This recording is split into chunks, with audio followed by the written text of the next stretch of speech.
What you need? My niggas run the game, we ain't never leave. Counting up this money, we ain't never sleep. You got V12, I got 12. Assalamu alaikum wa rahmatullahi wa barakatuh. Ina yau kowa da kowa fatan alkhairi da fatan kuna lafiya. To a wancan bidiyon na nuna muku inda ya kamata ga candlestick da kan support ne ko daga kan resistance ne, daga daidai inda kasuwa ta yi breakout ta retest ne ka ganshi ko daga ina ne. To a wannan bidiyon ina so na nuna muku yadda za ku yi amfani da trendline, inda za ka sa trendline inda ya kamata ka zano shi da kan top ne. A kodayaushe ina so ya kasance kun iya strategy da kanku, za ku iya analysis ku shiga kasuwa, ba wai sai mutum ya tsaya na bibiyar group na signal ba. Za ga mutum wai haka bai fahimci kasuwa ba, kawai idan ya karanci candle an ce idan ya kaza, idan wannan ya fito candle nan kasuwa za ta yi off ko za ta yi wani abu, kawai zai buɗe VIP group yana ba da wrong signal. To na fi so a ce ka tsaya kai analysis da kanka. To farko dai ita kasuwa trending ɗinta ya kasu uku. Akwai sideways, akwai uptrend, kuma akwai downtrend. Ita sideways haka take, za ga market tana tafiya a cikurkuɗe, za ga gaba ɗaya bata bada wani alamun structure wanda za ka yi trading da shi ba mai kyau. Ita ba a trading a cikinta. Sannan kuma sai uptrending kasuwar sama kenan. Kasuwar sama yanzu ita tana tafiya kamar haka, higher high, higher low, higher high. Za ga high ɗin ya tashi sai ya wuce previous na bayan shi high ɗin. To ita haka uptrending take. To ita haka kasuwar uptrending take. Ita kuma sideways in kun kula gaba ɗaya ba ta nuna wata structure, a waje ɗaya take tafiya. To saura kuma na downtrend gashi nan, lower low, lower high. In kun kula low ɗin sai ya wuce na baya, in ya tashi low sai ya wuce na baya. To wannan shine downtrend. To yana da kyau idan ka shiga kasuwa ka tabbatar ka yi identifying ɗin daga ina ta taho, ina za ta je, daga uptrend ne ko kuma daga downtrend ne. Yana da kyau ka san wannan sosai. To yanzu dai a cikin wanda na muku bayani ga su nan dai. Na farko na ce muku akwai uptrending, kasuwar sama kenan. Sannan kuma akwai sideways, na gaya muku ba a trading a cikin wannan. Sai kuma downtrend. To da wannan kawai ya kamata ka yi trading. Bari zan zo in sa trendline domin in nuna muku yadda za ku. To da Allah idan bidiyon nan ya burge ka, ka danna mana liking, ka danna subscribing, ka danna alamar ƙararrawa, saboda da zarar mun saki sabo za a sanar da kai. To yanzu za mu je na nuna muku yadda mutum zai sa trendline, daga inda ya kamata ka sa trendline ɗin ma ka zana shi, ka zo ka yi amfani ka san kasuwa za ta yi breakout ko ba za ta yi ba. To yanzu misali bari na yi adin ɗin trendline. To yayin da kaga kasuwa ta taho daga sama tana tafiya sama sai ta yi breaking ɗin previous high, to daga saman ne ya kamata ka sa trendline. Ko kuma tana tafiya ta yi breaking, tana tafiya ƙasa ta zo ta yi breaking ɗin wannan previous high ɗin, previous low, to daga nan ya kamata ka zo ka sa trendline. Yanzu kamar haka, bari mu ɗauko kamar haka, ai tana tafiya uptrend ne. To yanzu bari na ɗauko trendline ɗin nan sai na zo na ja shi gashi nan. To yanzu kun ga kasuwan nan uptrend take tafiya. Yayin da aka ce misali kasuwa ta taho, dama na faɗa muku ta zo tana daga nan, ta zo ta yi high, to sai ta zo ta yi low, ka zo ka zana already trendline ɗinka. To daga nan in ka fahimci sama za ta yi, daga nan za ka yi order. Sai ta zo in ta wuce previous high ɗin nan na bayan nan, to sai ka fita da kasuwa, sai ka ƙara barin ta zo ta yi touching ɗin trendline ɗin, sannan sai ka ƙara hawanta. In ta zo ta wuce wannan sai ka fita da kasuwa, in ta ƙara zuwa nan sai ka yi buying. Daga nan in ta zo ma ka ƙara yin buying. To idan kasuwa tana so ta dawo ƙasa, tana tafiya sama, to kun ga dai yanzu a sama take tafiya. To daman na riga da na faɗa muku daga ƙasa ya kamata ka zo ka sa trendline. Idan ta zo ta yi breaking ɗin trendline ɗin, to za ta zo ta yi retest ne ta ci gaba da yin ƙasa kafin a ce ta zo wani wajen da za ta yi sama. To yanzu misali, yanzu gashi na zo na sa trendline nan, to nan kamar shine ya zo ya yi breaking din wannan previous high din na baya. Kun ga aida idan ta zo ta yi touching din trend line din koma take, to amma yanzu gashi nan to amma yanzu gashi ta zo ta yi breaking din trend line din nan. To alaman market ta yi weak kenan. To za ta zo ta yi retest ne, ta zo ta haɗa wani pattern din kamar yanzu misali wannan kun ga head and shoulder ce. Wanda suke trading ko wanda suke haka, wanda suka san pattern sun san ko menene wannan head and shoulder. To yanzu bari mu ƙara jan trend line din don mu nuna muku. In dai market tana so ta canza direction, to za ta zo ta haɗa pattern ne, imma head and shoulder ne, imma double top ne, ko symmetrical triangle, ko ascending triangle, ko descending triangle. To yanzu misali kun ga ta zo ta yi touching din trend line din nan, amma ta down din ta yi breaking, ta zo ta yi retest a trend line din nan. To kun ga tun daga nan up trend din take tafiya. Na faɗa muku ka tsaya ka kula.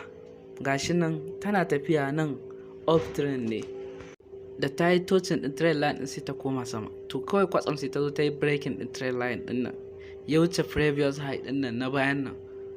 To yanzu gashi nan ta zo ta koma, tunda ta yi breaking din trend line din, gashi ta koma ta yi retest din sai ya yi daidai da wannan head and shoulder. To a nan ne dama ake create din head and shoulder. To kun ga wannan ita ce shoulder, ka faɗa kenan, wannan kuma head, kai kenan, wannan shoulder kamar mutum haka.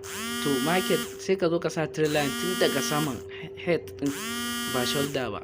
A nan za ka zo ka zana trend line ɗinka, shi ne za ka fahimci market ga inda za ta yi. To nan ya kamata ka zo ka sa trend line ɗinka. To yanzu misali bari ya adadin wani trend line ɗin nan. To na sa trend line ɗin nan ne domin ya nuna ma wannan head and shoulder ce. To yanzu misali idan kasuwar tana sama ta zo ta yi breaking, tana so tana tafiya zuwa ƙasa, ta yi weak kenan. To za ka zo ka sa wannan trend line ɗinka tun daga saman top ɗin can, head kenan. To za ka zo idan market ta fara tafiya, za ga ta zo ta yi touching ɗin wannan jan trend line ɗin, ta dawo ta ƙara yin touching ɗin trend line ɗin nan, ta dawo. To daman stop loss ɗinka yana saman wannan trend line ɗin nan. To yanzu misali idan tana so ta koma sama, kamar ta zo wani spot da take hari, to za ka zo ka ɗauko trend line ɗinka, ka zo ka ajiye shi inda ka samu support mai ƙarfi. To kana expect idan ta zo za ta koma. To yanzu misali gashi trend line ɗin na janyo shi, yanzu misali nan ne support ɗin wanda zan zo muku karatunsa da yadda za ka sa stop loss. To yanzu misali ta zo nan, support mai ƙarfi ne. To ta zo tana so ta koma sama, za ta zo ta yi breaking ɗin wannan jan trend line ɗin nan da na zana. To ta yi breaking ɗinsa, ta zo inda take hari, tana so ta koma sama. To za ta zo ta yi retest ne daga inda ta yi breaking, ta zo ta yi touching ɗin trend line ɗin daga sama, sannan sai ta ƙara komawa sama. To nan ne za ka yi entry daga inda ta yi touching ɗin trend line ɗin nan, stop loss ɗinka yana ƙasan trend line ɗin. To za ta koma sama ne. Gashi nan kun ga wannan trend line ɗin da na zana shine zo ya breaking, gashi in yayi touching za ka yi sell. To sai ta zo ta yi breaking ɗinsa, gashi ta yi touching ɗin. To wannan trend line ɗin jan nan, to ku kula sosai da yadda kasuwa za ta na trending, up trend ne ko down trending. Ka kula sosai, yana da kyau sosai ka kula. In dai har za ta yi touching ɗin trend line ɗin da ka zana, to anan za ka samu confirmation candlestick, imma bullish engulfing ne, ko bearish engulfing ne, ko three black crown ne, ko shooting star, ko evening star, ko hammer. To anan za ka samu confirmation candlestick. To kawai ita sideway kuma na gaya muku sideway ba a trading a cikinta saboda ba ta ba da structure mai kyau. Kawai kai dai ka yi trading ɗinka ya kasance daga uptrend ne ko kuma downtrend ne ko break and retest ne, a nan kawai za ka yi entry kai. To idan ba gane ba za ka iya jan bidiyon baya ko kuma ka yi download ɗin bidiyo ɗin.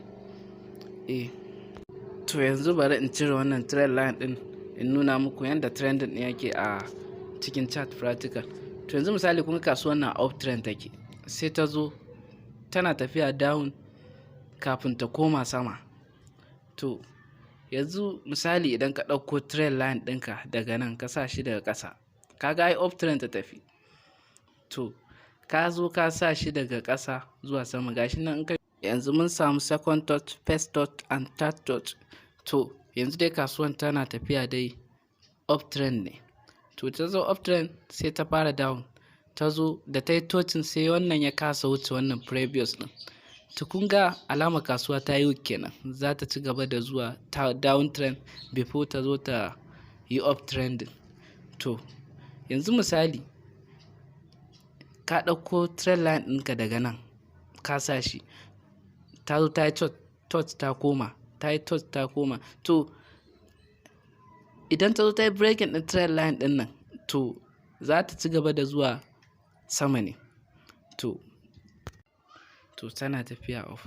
To kun ga a daidai nan ma da take tafiya off trend, to da ta zo ta yi breaking ɗin trend line ɗin nan, shine sai ta ci gaba da zuwa tafiya downtrend.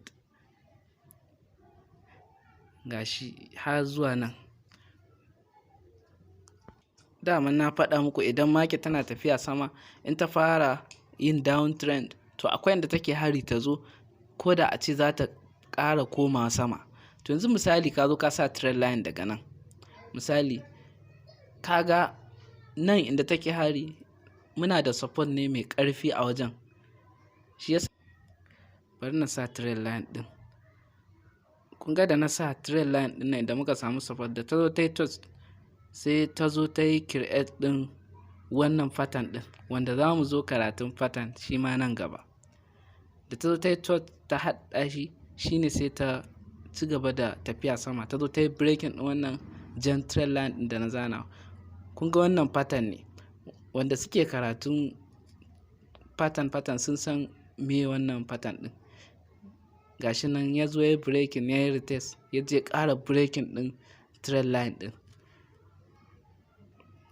Bari na yi adin ɗin wani trend line ɗin. Ku tsaya ku kula sosai da yanayin yanda market take trending.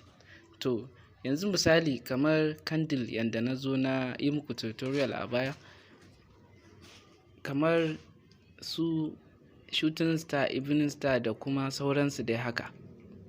To yanzu ma dai zan zo in ɗan ƙara muku maimaici akan wancan ɗin, duk da dai ba za mu ɗan ƙara lokaci ba, na ga bidiyon ya ɗan yi tsayi.